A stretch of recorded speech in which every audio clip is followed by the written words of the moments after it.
In today's video, I'm going to teach you how to unsend chat in Teams. If you have ever sent a message too quickly or noticed a mistake right after you hit send, Microsoft Teams gives you a simple way to remove that message from the chat.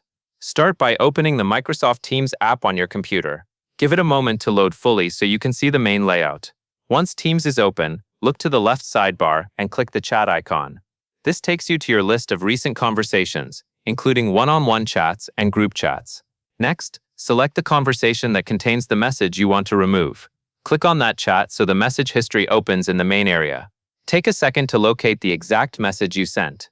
This matters because the delete option applies to a specific message, not the entire chat. When you find the message, move your mouse cursor over it. As you hover, you will see extra controls appear on the message. In the top right area of that message, click the three dots menu, which is also labeled as More Options. This menu contains actions you can take on that message.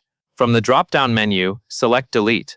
As soon as you do, Teams will remove the content of the message and replace it with a notice that says, "This message has been deleted." This is the confirmation that the message was successfully unsent from the conversation view. If you deleted the message by accident, look for the Undo link that appears right after deletion. Click Undo immediately to restore the message.